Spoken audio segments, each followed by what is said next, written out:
Good evening, everybody. This is Divided We Stand. Hopefully, you can hear me. If you have any problem with the audio, please make sure that you send me a message one way or another. This is Divided We Stand. It's 9:02 on a Saturday night. It's the 21st of October, 2023. If you're unfamiliar with our channel, this is Divided We Stand. We ask that you subscribe. And if you are on Facebook, you can find our Facebook group page, which is called Divided We Stand Facebook group page. We have quite a decent membership there. You have to answer a few questions and agree to a few things. Nothing special, just to keep the place safe from Trumpers, and then you'll be a member. So if you are the type who believe that you can't negotiate with Republicans at this current state of time, we might be the right place for you. Well, we haven't seen Dave for a couple of weeks, and I couldn't make the show 2 weeks ago, so it's good to see Dave back. And from Arlington, Virginia, my co-host, Dave Price. How we doing, Dave? Pretty good. I got to see myself twice in my screen. Oh, geez, yeah, you're right. Well, there we go. Yeah, there you are. There you go. Okay. A quick off, and now I don't have a doppelganger who's really me, which wouldn't make it a doppelganger, whatever that means. Anyway, good to be back. Yeah, last Saturday I didn't make the show because something far more important than even the world situation or the American political situation or even this show. I was in Alabama visiting my grandchildren, and that takes precedence over anything else. Of course, whenever I go down there, you have to reflect on the world that they're going to inherit. And it isn't necessarily a pleasant or good place right now. We could probably make the claim that it's never been that good, but I think there's some things that have, it's never been that actually apply these days. So that's not necessarily an encouraging belief, but I think it's a true belief. Good to see you too, Anthony. There's some more shout outs here from Hey, Joey. Hey, Joe. Joey. So it's good to see everybody, Anthony, Joey, and Company coming in. a big hello to whomever is out there. We have a few people here tonight, and we appreciate it very, very much. So, yeah, Dave, lots been going on. Last week I was talking about Hamas and all that stuff. The week before, that had got me so upset. I don't like being very angry when I go on the show, although some other people seem to like it. But Brian, can I ask you a question? Sure. It's just to let our audience know what made you so angry. In terms of, that's a very obvious question. Well, I think it was Sometimes two. it needs to. Go ahead. It needs to be ventilated. Yeah, I mean, there's two things. It's obviously just the outright grotesque violence that occurred. But I think because of my personal experiences in college with a few professors, when there were issues in the Middle East, I have no problem when somebody disagrees with Israel or Benjamin Netanyahu. I disagree with Netanyahu as it is. But I started seeing this knee-jerk reaction where people immediately, rather than say something against the initial impact of the violence, like the people were just grotesquely brutalized, and the response immediately, the first response was something to the effect, this happened with Velshi, is that somehow Israel deserved it. In other words, the Jews deserved the suffering. That was what was intimated by it. And you need to be able to catch your breath from something like that when you see babies being burned and women being raped and their legs are broken, their Achilles. Anybody, I don't care what nationality you are, when you see something like that, and then the first reaction is you deserved it, and that's why. There's the political situation in Israel, but when somebody is getting brutalized, like when Khashoggi, they had interrogation by chainsaw, it's the wrong place and time to just immediately come out and say, this government's bad, you deserved it, and that's what happened. So it's something that I have heard many, many times. I don't mind the political discourse it was just, that was so close to the time that it happened. I'm saying literally minutes after it happened, I heard Ali Velshi do it, and then my blood pressure went up because I remember individuals in college. I had a problem with a professor at one point in time, no fault of my own, and I felt it, Dave, and I felt it. So it was the absolute anger of seeing the violence, and then certain individuals were reacting that quickly, and that really bothers me when just 3 minutes after it happens, you say, "Oh, look, this is what you get for doing that," and that, that's almost like, in this weird kind of sense, Dave, like when somebody dies in an accident, and then somebody comes up and says, "Don't worry, he's with the Lord." Like, give this person some fucking space. Just do that. We can talk politics. If anybody's going to get screwed in the future, it's going to be Netanyahu, because the people of Israel are going to go after him. There's a time and there's a place for that. But the other shit, Dave, it was too much. And then I felt the blood pressure going up, because it was just it was like the old Phillies games of the past, like in 1977, which is why, for example, last night I had a problem watching the game, because I had that feel of 1977, like, here we fucking go again. So every pitch that the umpire called that was a little bit off, I got crazy, and I kept thinking, they're fucking giving it to him. And that's why I didn't want to go on, because I had that very feel, and not a question of having a discussion with you, it's just that I had that feeling, an hour before I'm going on, I said, you know what? I'm going to say the wrong things, and I don't want to do that, and then I'm going to be mad at myself a year later, and these videos go on beyond my death and your death. We I don't want to get morbid, but this is what will survive, not you and not I. This is the real deal, what lives on. Even though it's October the 21st, it's really way beyond October 21st. So that was really why I did that, Dave. And I didn't want to go into a long discussion with you, but you understand anyway. When I say I can't do it, you know it. Oh yeah, that's no question. But I just think it's good to let our audience know. Yeah, I think sometimes, like somebody might make the argument, oh no, that's the perfect time to go on, because you'll say something and that will spark something. But right. That's not really what this show is about. It's more about two friends having discussion who pretty much agree that the Republican Party really is a detriment to American democracy, the way it's right, because now nothing's getting done. We have a potential war. Right now, getting back to the situation in the Middle East, we won't spend the whole show on it, but I think it is the thing right now. That's so emotionally charged for so many people. For example, you do have a Jewish background. I do not. Automatically, that means our mindset going into it is somewhat different. I would assume. Would you agree with that? It'd be, not necessarily. See, that's kind of like. I understand what you're saying. I think it's more applied to me, perhaps. I know, and I thank you for saying that, because I think that needs to be said. But I think there's at a certain level, like what happened 2 weeks ago, it doesn't take a nationality to get it. Mm-hmm. When somebody is raped and their legs are spread apart and their Achilles and they're broken, and then people are laughing, or you can talk all you want about what had happened in Israel or what happened in Gaza. There's a difference, and I don't want to go too deeply. There's a difference between reacting to an attack and initiating something and doing something so heinous and so grotesquely barbaric.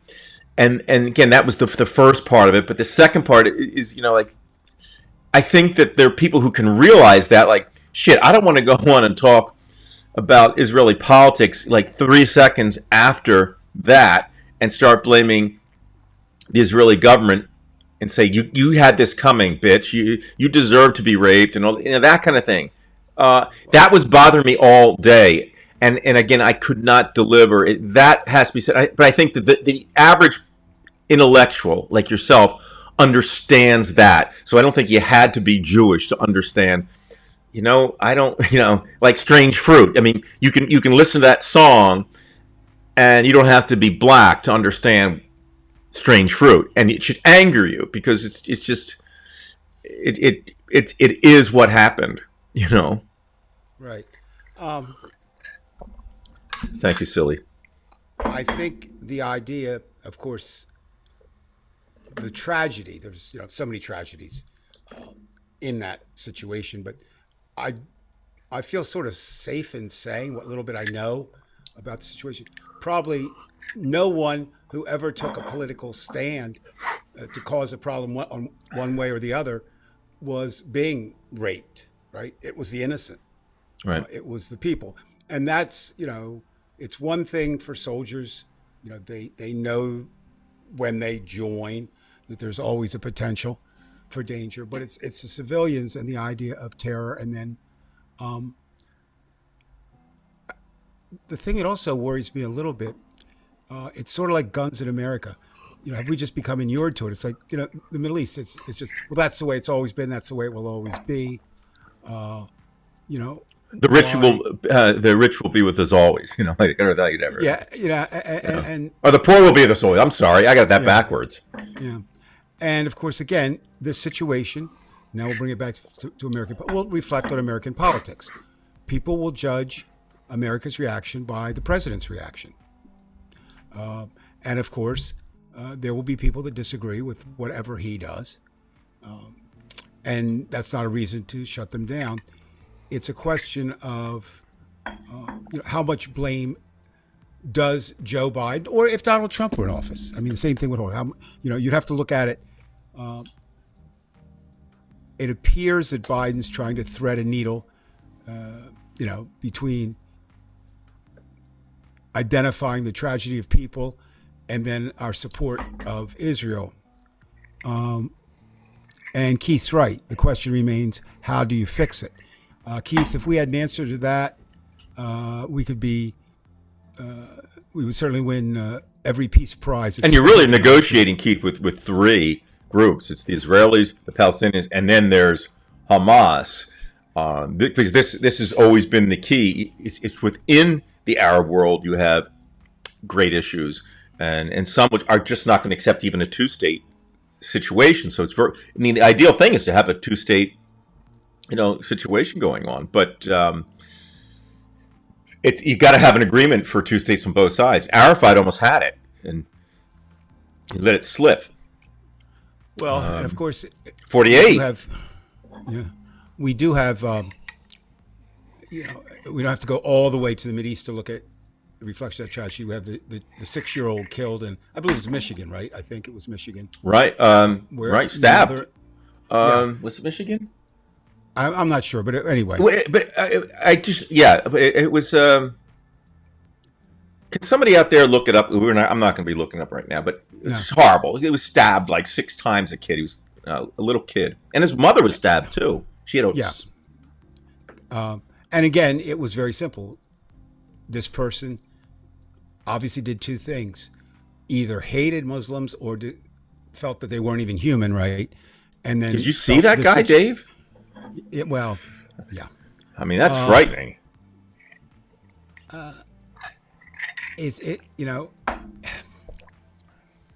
It's really hard in this day and age. And I think, when you said about immediate reflection, you realize 100 years ago, we wouldn't have had immediate reflections, right? Right. You would have had, you would have had even 50 years ago, okay? You would have heard Walter Cronkite give his dispassionate view. And I think that's something that is missing and never coming back. Never coming back. Do you grab a cliche? That ship has sailed. You're going to have people thinking, I don't know. I don't consider myself at all an expert on the. That's true, silly. If it wasn't for unfortunately, I don't even know if Netanyahu actually admitted to that. I don't know. I don't want to state one way or the other, but it was the support of Netanyahu. I'm sure Netanyahu was maybe not pleased that he was killed, but it alleviated a political thing for him, and it was awful because Rabin was a great man. I mean, he was like the Sadat of Israel. And like I say, so I mean, obviously, this is a personal thing with me. Obviously, I'm concerned with what happens in the Middle East. but my main concern is how that reflects in America. Okay, because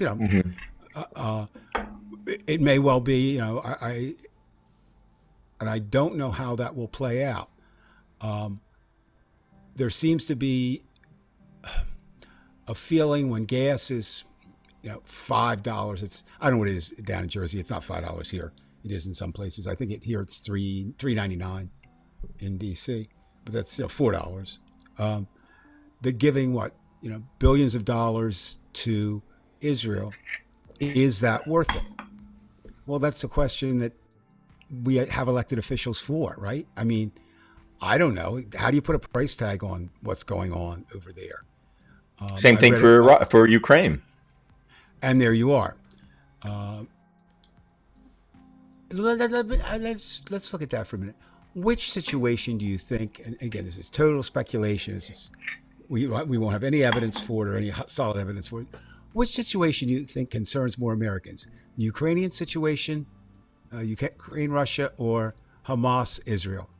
Well, I'll speak as this American, and I mean this truthfully, even with a Jewish heritage on my father's side, and I more associate with that than anything else, even though I am an atheist. And I mean this truthfully. I think both. I wouldn't even compare them. They both are so necessary for democracy.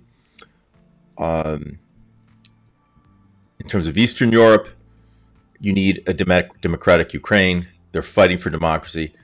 You can complain about Israel all you want, but it's truly the only, steadfast democracy in the Middle East. So I think both of them are basically inherently appendages to our democratic world, and I think that both have to be treated the same way. And I think that's why Biden, when you say he threaded the needle, he did it wonderfully. It was kind of disjoint when he was giving his speech, but if you get people even like Brit Hume to congratulate him on his speech, although some went against him, like Hannity. I purposely went to Fox afterwards.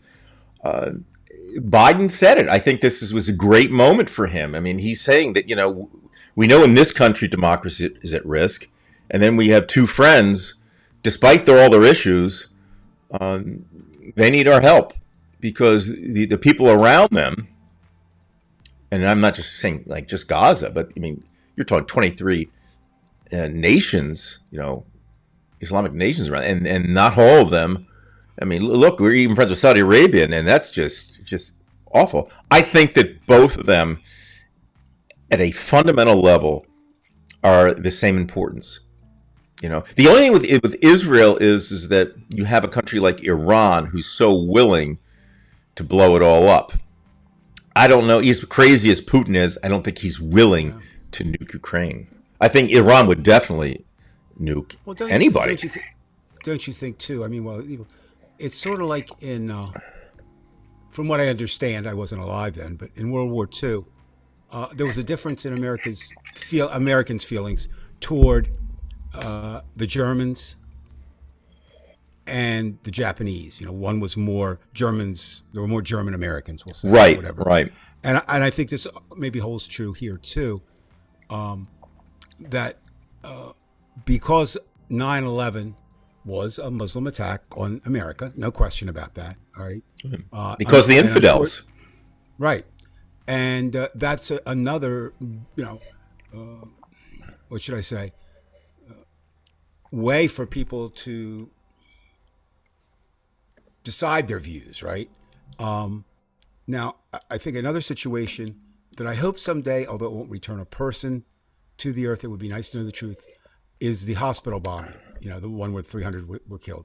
Right. And first, it comes out, it's the first reports from the Palestinian side, or it obviously was Israel's bombing, and then the first response from Israel was, no, it was a Palestinian bomb gone wrong. Now, it's not going to bring back anybody. I understand that.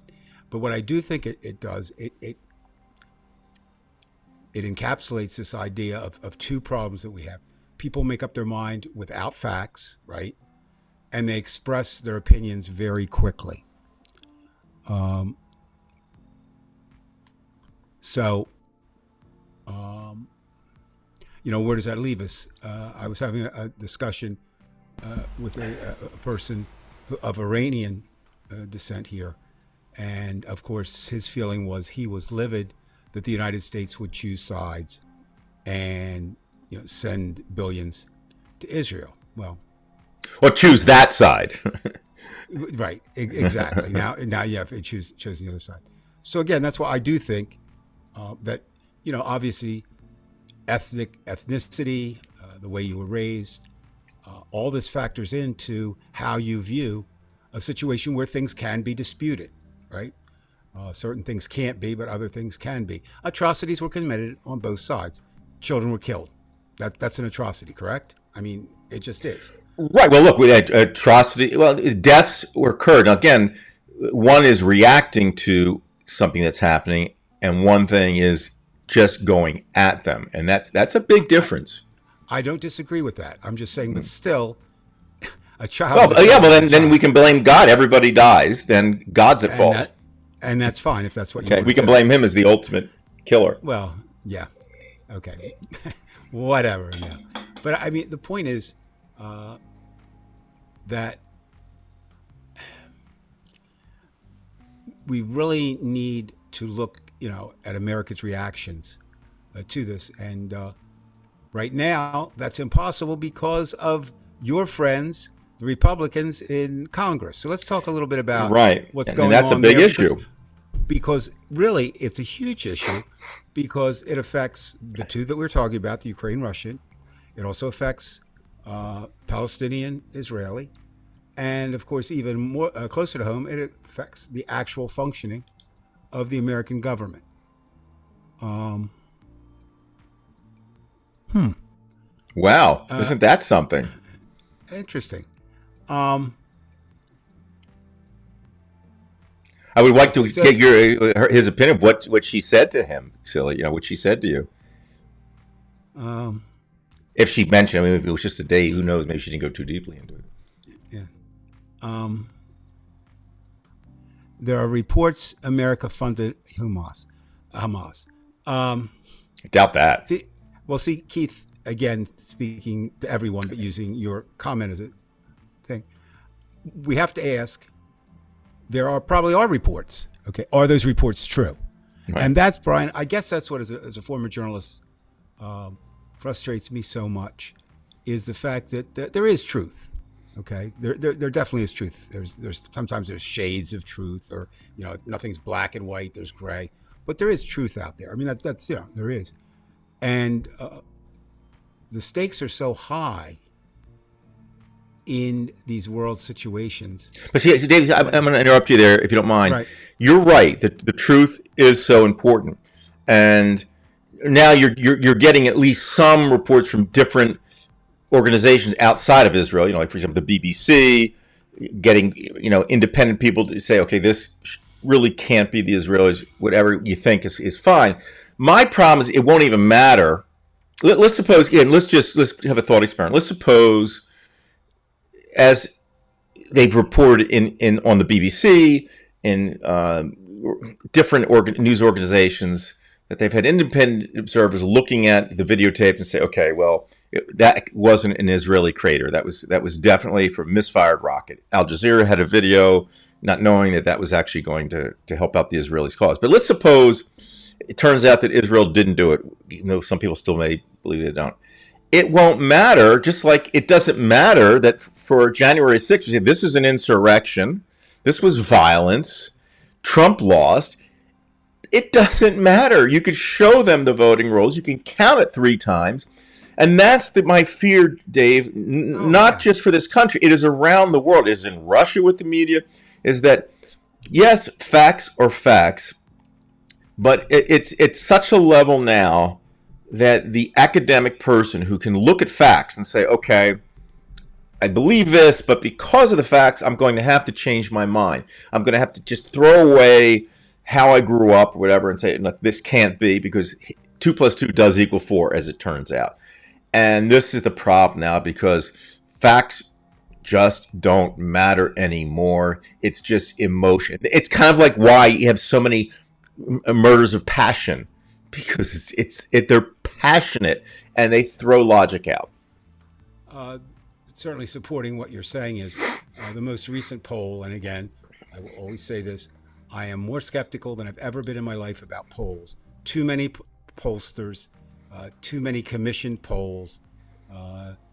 Certainly, again, I think when it was, again, you're not going back, but way back when it was what, Gallup, Roper, and Harris, three major pollsters, and that's what you got. Excuse me. The most recent poll on the election, was it rigged? 7 out of 10 people who made the claim that they were Republicans believe that election was fraudulent. 7 out of 10. That's a lot.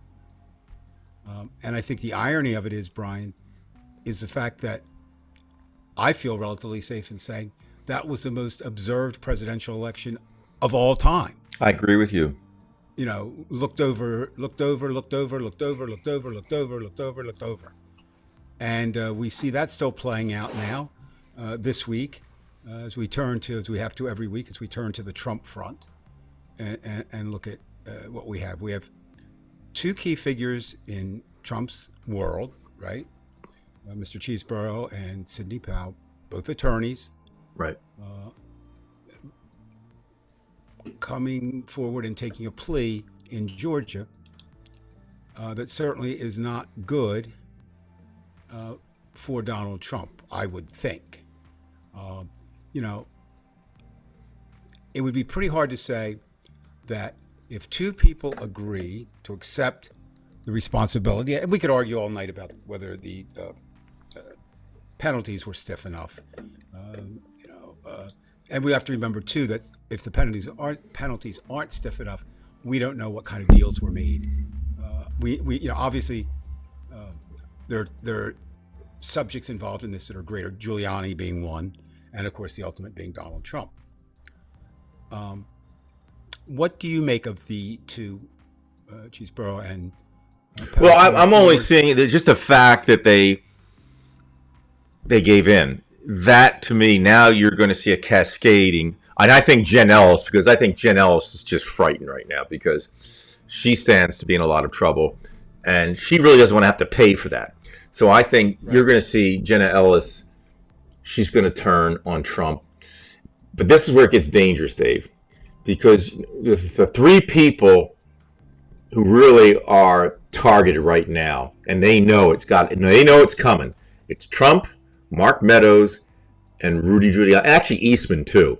But actually, I'm just going to talk about the three there. I mean, Eastman's done, but Trump, Meadows, and Giuliani. Now, I don't know how many more you get. Now, the question is, would they be willing to give a plea deal to Giuliani? I don't think Meadows. I think Meadows. He's already proven that he's not trustworthy on either side. So he's not very, very helpful. I don't even know if Giuliani is, but if he squeals, I think Giuliani, to save his own ass, might help Trump out. But other than that, now Trump is a cornered rat. And that's what worries me, Dave, because this is why the Jim Jordan thing got to me. Is like he wanted to take that speaker position over to just throw democracy away. I mean, you can do it even with Jim Jordan. You don't even have to have Trump as president. And that still may happen. You see what I'm saying? So this is the more pressure applied on Trump with these people making plea deals, the closer we can get to actually to where we want to be, but also the danger is really, really out there because when you get people like Chesebro, whatever you want to call him, and Sidney Powell, she just gave in immediately, so she didn't want to sit. So yeah, I mean, I think it's a great thing. It's a great thing, but I just see this is what we call the inflection point, where things change. This is where Trump's got to do something crazy. You know what I mean? Well, he can't help doing that. But right. Or does he have some kind of meltdown? You know, he always seems to have the crazy speeches, and he's always talking shit on Twitter and True Social. But now that he sees people turning on him, What does he do? Well, if we knew that, we could I mean, what do probably you think? You imagine. think this is still a good thing, right? Obviously, having two Oh, people. absolutely. Like I said, to me, uh, I'm not a legal expert, but to me, you don't really plead guilty unless you are guilty. You know what I mean? Why Right. would you? I mean, yes, it does happen sometimes, and sometimes you do it if you're a habitual criminal. But for Chesebro and Powell to both agree, in essence, they said we're guilty of doing what we were, one of the things, maybe, I think it was 1 out of 5 charges for Chesebro. I forget what it was for Powell. Um, that pretty much says that the situation happened. Right. Now it's who was involved in that situation. Just how extensive the plot to reverse the Well, election. I You mean say it that. was, yeah. But it's the point that I'm trying to make with Anthony is that you and I and Anthony, everybody else, we know that how thick this thing got. But it's important for the Republicans to understand just how important. I mean, excuse me, how much they were in it. This is the truth. And again, it goes back to this emotional outburst around the world. Like, we're not going to accept this video, or we're not going to accept this vote count. In fact, we're not even going to accept after Chesebro pleads guilty and Sidney Powell pleads guilty. They can talk to their blue in the face, and they can all say that that Trump said this and Trump said that. You and I know in the courts, Trump's done. But these people, maybe I don't have faith in stupid people. I think that stupid or ignorant people are going to let their emotions get the best. And like you say, it's you have a background and it does influence you. But if you're a logical person, I mean, here I grew up in a family where my mother was Christian, my father was Jewish. They both were religious, and then I come out not rebelling. I started adding things up, and sooner or later I'm saying, holy shit, you first start getting it, like with Santa Claus, and you get some gift, but you don't have that fireplace, so what the fuck's going on there? And the tooth fairy, that's kind of fucked up too, and then you kind of realize your mother or father's putting that under there. So anyway, I think a good citizen, a reasonable human being, can get away from that. But it just shows us that the world, we essentially have poor minds for thought out there, and that's a danger. And they have guns too, whether it's here or the Middle East. All right, and just kind of looking at, you can't look at one person and extrapolate a whole movement. But I ran across this week, so I want to read it in its entirety because I think this is the craziest thing that I encountered this week. Mm-hmm. All right, ready? Got it. So let me get it here. This is a Trump supporter talking to something I wasn't even really aware of, but apparently it is a thing. Right Side Broadcasting Network, which began by live streaming Trump rallies and now has expanded into, much like we have, an informal TV show, but it's an informal TV network. Mm-hmm. Okay. So this is a Trump supporter speaking in Michigan at a Trump rally. To report. Space Force is a military branch just like the Army. They literally, the night of the election, they literally watched the election be stolen.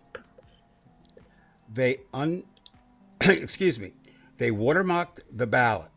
They know exactly what happened with every ballot. They know what fake ballots. They knew the election switches. They knew what countries were involved. They followed the money. They know every politician that's been paid off. They know there was 269,000 sealed indictments. But I think it might even be up to 500,000 sealed indictments. I believe that we're going to have an emergency broadcast, and the military is going to come in with martial law. And we are going to be shown 8 hours on and 8 hours off of video for 7 days, the world. They will be showing us taped tribunals, taped confessions, and the world is going to be awakened to what's really going on with the deep state. Mm. That's a dangerously delusional person. Oh, awful. Just awful. Now, what is real in that? The fact that we have a Space Force. That's about the only thing that has any bearing on that. And the problem becomes, you don't have that with others, but you have Republicans, elected officials, making not that outlandish a claim, but pretty much the same thing. And you look at the two, I can't think, there's no way that I could ever support Steve Scalise or Jim Jordan. And they're the two that the Republicans bring to the forefront. And they can't get it done. Now, a part of me likes the dysfunction of the Republican Party. They right, it's like stupid killing stupid. In the end, that's a good thing. They will kill each other because they are stupid. But in the interim, right, we have a government that doesn't work. I mean, it just doesn't work right now. What could get done? The only things that could really get done would be things that President Biden could do with executive order, right? And the Supreme Court not overturn. That's what America's left with right now. And we've talked about this before. People want Biden to be more forceful. I don't think it's in his nature. I just don't. Let's see what this is. Do you see a case? Jennifer Demp's got her NDA with Trump. Checked out. Also, all other campaign workers NDAs now. What will they all disclose? Yeah, Keith. I'm not familiar with this, Dave. Yeah. It's just it was a case. Trump had. Okay, let's go back to Trump, the alleged businessman. I think I mentioned a couple of times on the show. A friend of mine who started newspapers a week after I did. We worked together for a long while. He eventually ended up, through circumstances that involved a heavy cocaine addiction, to being Trump's spokesperson for his concerns in Atlantic City. And Dennis said, and he said anybody who worked for Trump in any kind of capacity had to sign an NDA, non-disclosure agreement. Now, you take certain, certain responsibilities on if you're in the government branch of cyber secrets or, those kinds of things. But basically, that's a concept that's kind of foreign to politics. But of course, Trump brought that in. So now it's being questioned. Is it legal? Is it applicable? Is it even something that should have been done? Well, that doesn't matter. It matters how the courts rule. So this first ruling came down, Keith pointed out, that the NDA was not binding. And of course, then we get back to your point, Brian, which is the scariest point of all. Does it really matter? Because Trump's supporters are going to be Trump's supporters. I mean, I know Gary on the show, as I said before, he has a friend who moved over. I think I have one friend and that was very early on, who was a Republican, who isn't now. I mean, I don't move in those circles, but and again, having spent 2 weeks recently in the South, one in Nashville and one in Tuscaloosa, Alabama, it's a different world down there, Brian. I believe you. Well, what were your recollections? I know you've been there a few times now. Does it raise your blood pressure? Do you get a certain fear? No. It's kind of like I say, well, that's Alabama, right? Or that's Tennessee. I mean, we're a nation divided, and one of the reasons we're a nation divided is some people still think the Civil War is being played out. Of course, your son teaches there. He not only lives there, but he teaches. So that's another added pressure. Well, it's interesting.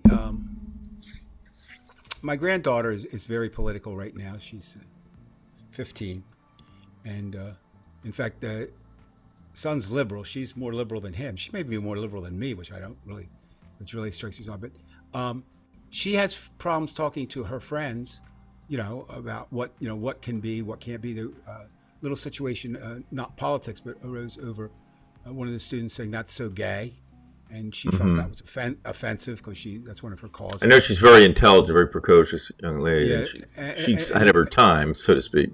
Yeah, but living in that, a part of me says that's good because it's like they say New York. If you can make it there, you can make it anywhere. Well, Alabama's kind of like that, and certainly my grandchildren have experienced the South. They've lived in. Oh yeah, if they can become if you can do something down there and you're a liberal, you're a leader. because Yeah. you're in the So fire. so what happens is, but in general, you're saying, my experience has been you meet these really nice people, and I don't bring up politics if I'm traveling. That's not important to me then, right? Right. But eventually it comes around to it sometimes. And uh, the the number one opinion, it's almost by sex. Males just think Trump's doing the right thing. They just think he's doing the right thing. You know, women, it's more of I don't like everything he says. I don't like everything he does, but I do like his politics. What do you think of this question? By the way, hello, Keith. It's good to see you again. Hope all is well.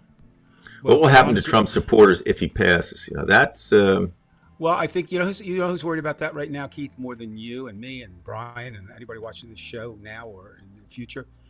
Are the 17? I think it's still 17. Whatever number of candidates, I don't know. Whatever number of candidates have declared. they're real winners too.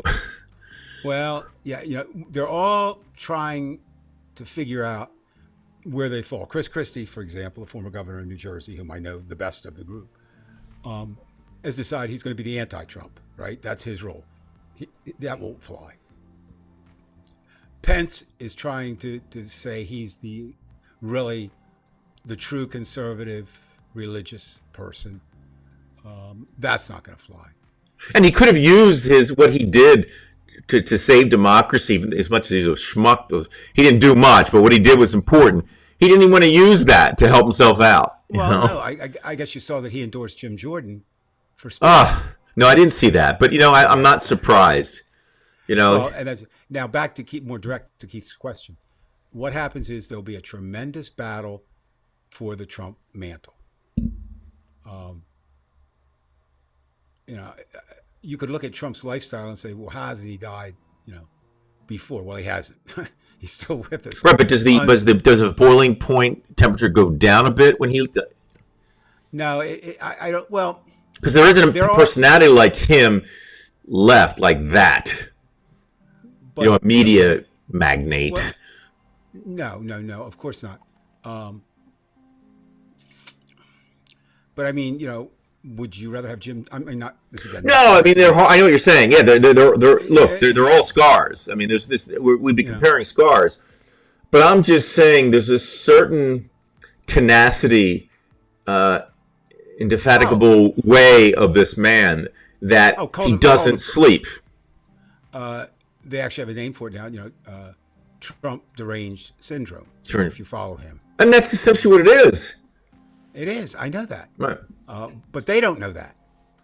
And the other thing that I find as I travel is, and it's not that there's not evidence, but man, it's really like Democrats and Republicans they just don't see the world. They don't see America. They don't see their hometown. They don't see their families in the same way. They're just really, I mean, like I said, I guess, trace my political But there was always, in the past, there was always some fundamental agreement, like with Nixon. But look at again. Look what happens. Richard Nixon, for all his failings as a human being, and for all his failings as a president, still did things that were presidential. Right. I despise Richard. He did an honorable thing after it. It looked like he was going to be. No, let's see what Silly has here. If Trump is convicted of everything, serves time, put that back up. Will he get a state funeral? I would say he shouldn't get it. That's a good question. You know what? There's, and it's funny. Of course, Washington D.C., where I live 3 metro stops from there. They're the kinds of things that really would spark debate in D.C. Right? It really would. Also, they said, what would Trump ever have? A memorial. Well, almost every president does something, but not all of them do. So, not all of them are major. Well, maybe we go back to Martin Luther King. There's that arc of, you don't expect in the future them to be remembered in any good way. And I think, you and I aren't going to live another 100 years. No. It'd be interesting to see, that's an arbitrary number, but about 10 decades it takes to kind of sort through and get your, on the moment history, your revisionist history, the revision of the revisionist Mm-hmm. history, until it kind of becomes solid. And then even there, though, even there, of course, it can be um, altered by myth and the American myth surrounding every president that we've ever had. But with Trump, well, let's really look at. I want to look at Keith's question one more time. Who do you think, Brian, and I'll answer it also because it can change daily. Who do you think gets the nomination if something happens to Trump?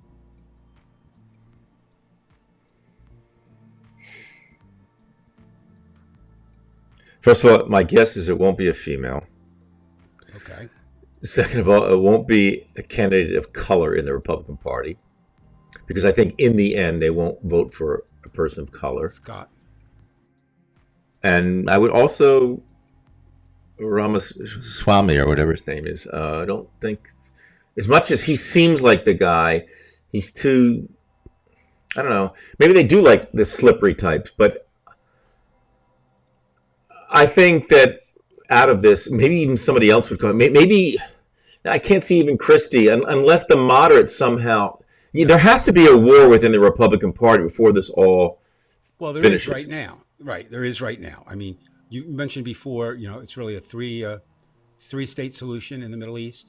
Well, right now, you actually have three parties, if you will, or sub-parties. Well, Gary, maybe it will be. Or they can bury him with Ivana. You've got, the Democrats who obviously. That's what silly Wonka's thinking like I am. And honestly, silly, I didn't even read your comment till now. And that's exactly, we were on the same wavelength there. Maybe. Yeah. Wow. Haley. She seems the one, Gary, right now that seems to be the darling of the media right now. They kind of make her, but I don't know. Again, I don't see the Republicans nominating a woman. Not until after they divorce themselves from Trump supporters. Getting back to this Congress, the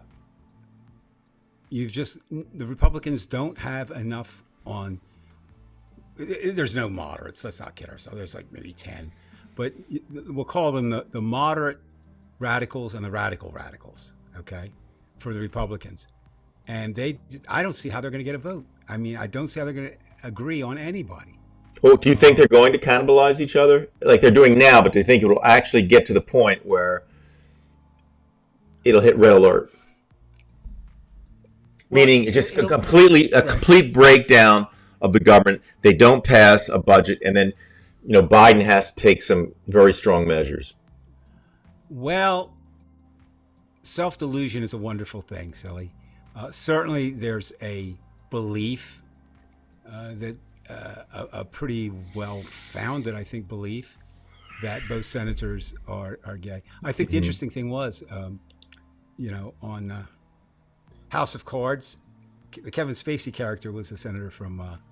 Until I got to be president, was a senator from South, and he was bisexual. So maybe they opened it up a little bit. Maybe something. Dave, can you answer this one? Because I've been thinking about this too, but I want to get your input. Why Chutkin? Did it have to do with the fact that she thought that he could have thrown out that her case could be thrown out based on the First Amendment thing, or did she see the heat coming? That's hard to say. I think, I know as. I have problems with gag orders. Okay, I do, simply because I used to be, a free speech absolutist. But sticks and stones may break my bones, but names will never hurt me is not really true. It's not true in any sense of the imagination, personally or as a nation. So, did she relook it? Trump's incapable of keeping his mouth shut. So, because then she's being forced to do something, and then to the other judge, like they keep warning. Why do you even warn these people? I mean, just do it. They're afraid to. Trump can't help himself being Trump, right? I mean, Donald Trump is Donald Trump. That's not a positive. Trust me, there's nothing good about that. But I think there's certain things he can't do. I think he views himself as a victim. Mm-hmm. I don't know that he thinks he won the election. I don't know if he thinks, but he doesn't understand how he could have lost. There's a little. Does that make Right, sense? right. He can't accept that. And some of the things were just his own stupidity. Like, I remember one point as the results were coming in, he was way ahead, right? In I guess it was Georgia actually, and then they count write-ins after, right? Or not write-ins. I mean, early vote after. And all of a sudden he said, well, how can that happen? Well, the fact becomes that historically, Democrats do early voting, Republicans vote day of. That's kind of been so obviously when you start counting the earlier votes, you're going to get a Democratic, majority. Especially in places like North Philadelphia, that when those votes started coming in. But he actually kind of knew it, though, Dave. He kept saying, he said this a month before, we're going to be watching Philadelphia. I think he knew.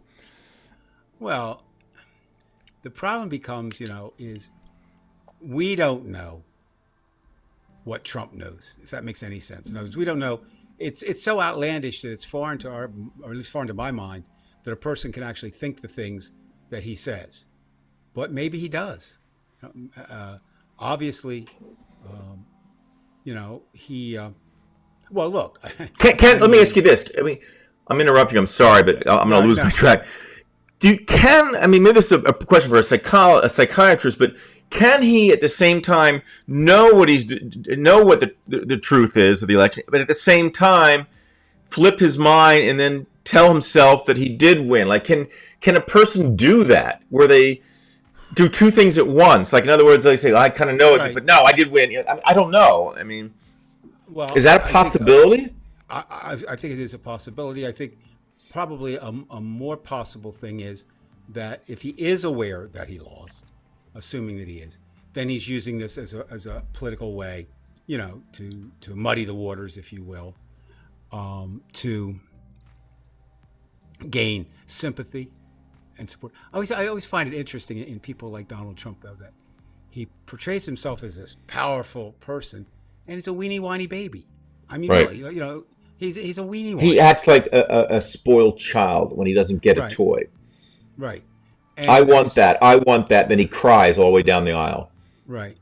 Now we did, there was a brief mention of another nightmare that I don't think has any chance of coming to fruition. Donald Trump as Speaker of the House. Oh. But there was some sentiment in the House that would be a wise move. In one sense, it might be, in the fact that nobody wants to alienate Donald Trump except Chris Christie right now. You know what I mean? So, but I still think there'd be enough legislators on the Republican side to say no. I don't know if you've noticed, they're actually, of course, pinning the blame on the Democrats for the reason for not having a Speaker of the House. Think about that. That's true. Yeah, that's so absurd. I mean, of course, a Democrat. But again, it's so effective, obviously, with stupid people. Again, this is the fundamental of our conversation tonight, is that facts don't matter. And the question becomes then anymore: can a nation survive that way?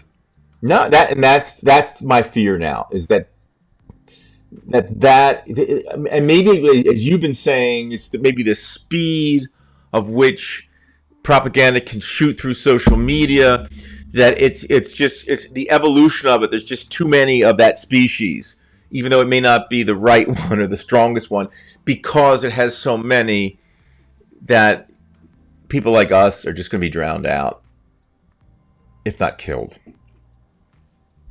I guess what we have to hope is coastal voters can carry the day, right? The West Coast and the East Coast, because we're not, and a couple of big cities. And that's exactly what's going to have to happen. We're going. And as we said before, I've known narcissists, they do not have an empathy area active in their brain, like asking a blind man to see. That's true. I mean, Donald Trump has no concept of empathy or sympathy. In fact, you start to see this a lot. I don't know if you see it in your readings, but something that media is picking up on, which is good. Uh, you know, cruelty is the reason. Like, when they talk about how can that so cruel? Well, cruelty is part of the Republican idea right now, right? Um, Well, just the language they use, this person should be shot. This person is a right. traitor. They want to kill Millie. They want to execute Millie. They hang Mike Pence. Just the language it's barbaric. It's when we're talking about grotesque barbarism. It starts with the language. Okay. He's essentially saying they're infidels. You Here's a know. direct question for you. Put you on the spot, and then I have to answer it too. Mhm. Who do you fear most? Americans, deranged Trump syndrome followers, Russia, or Hamas? Well, I think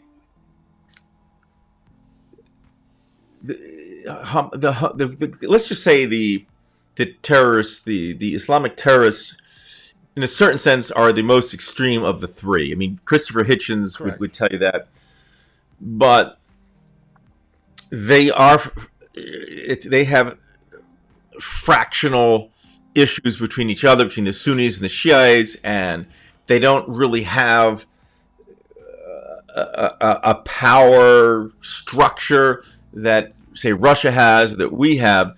So, in a certain sense, they're the lunacy is the greatest there, and I've always felt that way.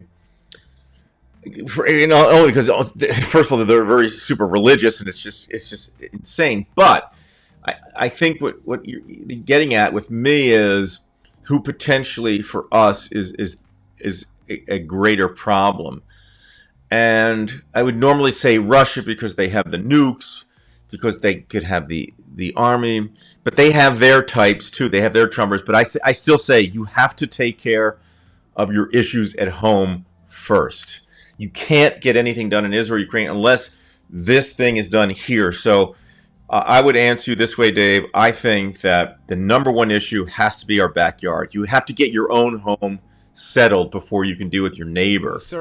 certainly, uh, as if it needed any more proving of that. You just look at Congress's inability to aid the Ukraine or to aid Israel.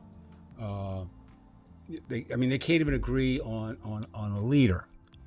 Um, as I see on the clock on the walls, our time is winding down. Right. But I do want to thank everyone who either tuned in tonight, especially if you Very tuned nice in every night. conversations here. The people have great comments. Yeah, and I think that's what we try to do too. Because remember, peeps, it's not just Brian and I. I mean, we just kind of have a Right. conversation. I'm more We can do interested in this on the saying, telephone without you folks, but it doesn't yeah, go the way it does. no, and I think I hope that if We you need like what them. you see, you let people know. I mean, obviously, always nice to have more in something like this, but certainly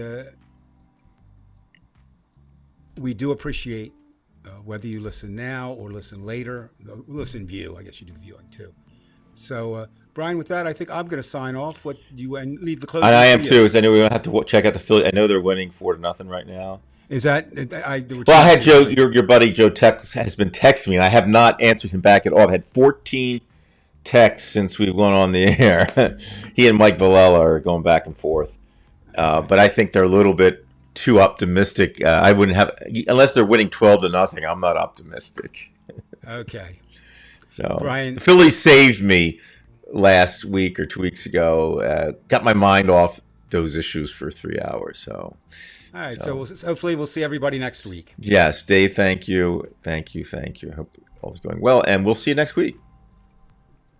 Great show. Thank you, everybody. Greatly appreciated.